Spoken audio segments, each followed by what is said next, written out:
बिस्मिल्लाहिर्रहमानिर्रहीम। अस्सलाम वालेकुम नाजरीन। हम एक लंबी ब्रेक के बाद वापस आ रहे हैं। डॉक्टर राजा वहीद साहब हमारे साथ हैं। तो डॉक्टर साहब, अब जो इलेक्शन के बाद जो सूरत हाल बनी है, मुल्की सूरत हाल, जो इकानमी की सूरत हाल है, उसके बारे में आप क्या देख रहे हैं? और जो सेनेट का ताज़ा इलेक्शन हुआ है, चेयरमैन भी मुंतखब हो गए हैं बिला मुकाबला यूसुफ रजा गिलानी साहब। तो केपीके में सेनेट जो है ये इकाइयां हैं, मतलब बराबर नुमाइंदगी है चारों सूबों की, और एक नुमाइंदगी है ही नहीं उसमें केपीके की। इसके बारे में आप क्या समझते हैं? जो इलेक्शन में अवाम ने वोट दिया और जो सिस्टम डेवलप हुआ वो बिल्कुल डिफरेंट हैं दोनों चीज़ें जी। तो आगे चलकर जो गवर्नमेंट बनाई गई है तो उससे कोई इतनी खातिर ख्वाह उम्मीद नहीं रखी जा सकती, क्योंकि स्टेबल गवर्नमेंट नहीं है। और इसमें पावर शेयरिंग के तौर पर फार्मूलेस तय करके तो इनका सेटअप बनाया गया है। इस सेटअप में सिस्टम चलाना बहुत मुश्किल काम है, और जो माशी सूरत हाल है उसमें तो ये अवाम को कोई अच्छा खासा रिलीफ देने की पोजीशन में नहीं है। IMF की शराइत खासी सख्त है। डॉक्टर साहब, अच्छा खासा रिलीफ आ गया, पेट्रोल और महंगा हो गया है। पीछे रमजान में देख रहे ईद का जो तोहफा मिला है, और ये आगे इस जो आगे डेट आ रही है ना 15, उसमें उम्मीद है कि ये मजीद महंगा भी हो सकता है। अच्छा, मजीद महंगा भी होगा। और कहा बिजली जाता है जो है वो हर 15 दिन बाद महंगी हो 15 रही दिन है। के बाद बिजली और गैस जो है, अब देखिए ना, गैस गर्मियों में कितने बिल आ रहे हैं गैस के, और उस पे कोई कंट्रोल नहीं, बहुत इजाफा कर दिया गया और उनको अवाम की परवाह भी नहीं है, क्योंकि ज्यादातर जो है वो कोई इतने खासे खुद वोट से तो आए नहीं है। तो जहां तक सेनेट का इलेक्शन है उसमें तो जरूरी है कि उसकी चारों इकाइयां पूरी होनी चाहिए। जी जी। तो केपीके के से जो सेनेटर्स बनना चाहिए थे वो स्टे हुआ था, तो वो काम तो वहीं रुक गया। तो हाँ, फैसला तो ऐसे ही होना चाहिए था कि इनको जब तक वो चारों इकाइयां मुकम्मल ना हो तो उस वक्त तक नहीं होना चाहिए। लेकिन जो इस सिस्टम को कंट्रोल कर रहे हैं वो जो चाहते हैं वो कर लेते हैं। तो इसी वजह से स्टेबल गवर्नमेंट भी नहीं है, और अदारे सिस्टम सारा ये जो है थोड़ा कमजोर है। अच्छा डॉक्टर साहब, एक और बात है, ये जो केसों के फैसले इतने ये स्लो कर दिया इन्होंने, केसों का जो प्रोसेस है। अभी ये पहले बहुत कहा जा रहा था कि जो इमरान खान साहब जो है वो ईद से पहले पहले रिहा हो जाएंगे। तो अभी तो 2 केस तो मेरा ख्याल है उनकी तो शुरू ही नहीं हुआ प्रोसेस ही। एक ही वो साइफर केस में ही मुअत्तल हुई है ना, या तोशाखाना में हुई है ना जी। पाकिस्तान में किसी को जेल के अंदर रखना या जेल से बाहर लाना कोई मुश्किल काम नहीं है। अगर जो पावरफुल अदारे हैं वो अगर चाहें तो वो खान साहब आज ही रिहा हो जाएंगे। जैसे मियां नवाज शरीफ साहब यहाँ से लंदन गए और वहां से फिर उनका वापस आना और उनको जमानतें मिलना, बायोमेट्रिक और बेटों को देखे ना केस बिल्कुल ही खत्म हो गया। वो जो कहते थे कि हम एक ही दिन में, वो जो कहते थे कि हम तो पाकिस्तानी नेशनल है ही नहीं, तो उनको भी पूरे प्रोटोकॉल के साथ रिलीफ भी मिला और पूरे प्रोटोकॉल के साथ उनको रायबंद ले जाया गया, और एक ही दिन में खत्म हो गए केस। जी, एक ही दिन में खत्म हो गए।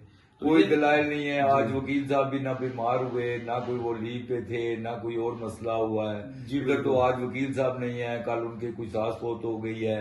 और डॉक्टर साहब ये है, और डॉक्टर साहब ये जो है केस चल रहे हैं वो जो ट्राइबल के, वो सॉरी क्या कहते हैं, ट्रिब्यूनल के, वो जो इलेक्शन वाले, ये ट्रिब्यूनल में जो केसेस होते हैं ये असल में इनके कोई फैसले नहीं आते, इनको डिले की एक आप ये समझ लें कि वो डिले का एक तरीकाकार है जिसमें बात को इतना तूल दे दें कि ताकि लोगों के जहनों से ये चीज खत्म ही हो जाए।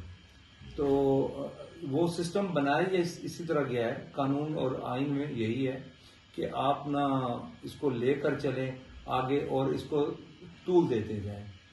अब डॉक्टर साहब देखिए, इस्लामाबाद का तो ट्रिब्यूनल इधर तो 3 सिर्फ हल्के हैं जी।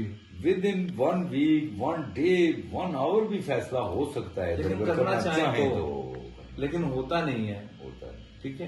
कभी वो इलेक्शन कमीशन भेजते हैं, कभी ट्रिब्यूनल में भेजते हैं। अभी कुछ लोग जो हैं वो डायरेक्ट रिट कर रहे हैं, चैलेंज कर रहे हैं हाई कोर्ट के अंदर। देखिए वो एक मसला ये होता था कि दो पार्टियों का तनाजा होता था। अब यहाँ पे पार्टियों का तनाजा तो है नहीं, यहाँ तो उसी अदारे के साथ मसला है जिस अदारे से रिलीफ लेने की कोशिश की जा रही है। अच्छा डॉक्टर साहब, एक और बात है कि जो 45 ईयर से हम भी देख रहे हैं जी जी ये इलेक्शन का प्रोसेस, जी जी बल्कि इससे भी ज्यादा हो गया है। जी जी 77 से ऑलमोस्ट हम देख जी रहे जी हैं। बिल्कुल। लोग कहते हैं जी 18 में भी यही हुआ था, 13 में भी यही हुआ था, फलाने इलेक्शन में भी। हमने जो देखा, जब से देखा इस इलेक्शन में जो इससे पहले कभी भी नहीं हुआ ये। देखिए कि हुआ है कभी आपकी याद में? जी हर इलेक्शन में होती आई है, धांधली होती रही है। और वो एक तो उस वक्त सोशल मीडिया नहीं था और आम जनरल पब्लिक की जो ग्रिप नहीं थी और इतना मालूम नहीं पड़ता था। लेकिन ऐसा होता रहा, बैलेट बॉक्स छीने जाते रहे, डिब्बों में वोट डाले जाते रहे, बॉक्स फुल किए जाते थे।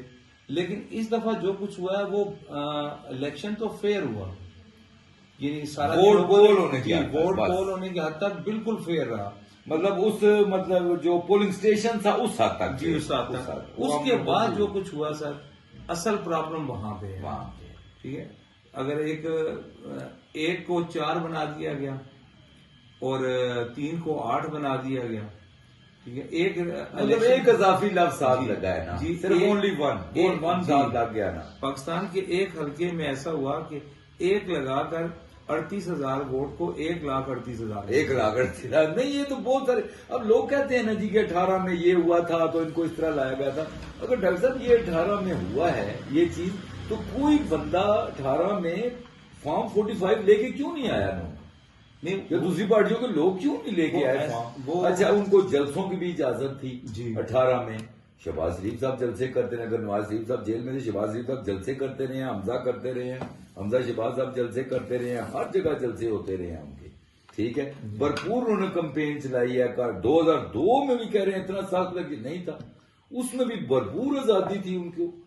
मतलब हाँ, ये होता था कि जो इलेक्टेबल थे वो इधर चले गए, जंप मार गए। वो पहले होता था कि उनका अपना वोट बैंक भी है तो कुछ इस पार्टी का मिला के तो वो सीट निकाल लेंगे, ये होता रहा। ये नहीं हुआ ना कि एक आप देखें कि कोई पोलिंग स्टेशन है उसका रिजल्ट देखें, किसी ने भी नहीं ये बताया कि जी हमारे पास 45 फॉर्म है और हम जीते हुए हैं। और 2018 में किसी ने बताई है ये बात? नहीं।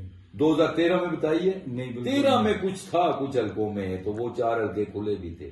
हालांकि जो उस वक्त के जो फॉर्म थे जिसमें रिजल्ट दिया जाता था वो कोई इतना पायदार सिस्टम भी नहीं था उस वक्त। और लेकिन फिर भी किसी को डाउट नहीं था, कोई बंदा इस पे शक पे जाता नहीं था। लेकिन जो अंदरूने खाना जो कुछ होता था वो ऐसा किया जाता रहा पहले भी। तो जब चाय ठंडी हो जाएगी, मेरा ख्याल है चाय फिर पी ली जाए, प्रोग्राम को इख्तिताम करे। बहुत शुक्रिया। तो इंशाल्लाह हम फिर हाजिर होंगे नेक्स्ट एपिसोड में। तो सियासत से हट के हम एक प्रोग्राम करने जा रहे हैं। हमारी तरफ से सबको ईद मुबारक बहुत बहुत सबको। तो ठीक है, हम इंशाल्लाह नेक्स्ट टाइम हाजिर होंगे और इस प्रोग्राम में हमें फीडबैक भी दीजिएगा, कोई जो हम इसमें बेहतरी लाने के लिए कोई तजवीज मशवरे दीजिएगा। क्यों? बहुत शुक्रिया सर। ठीक है जी, थैंक यू। अल्लाह हाफिज़, अस्सलाम वालेकुम।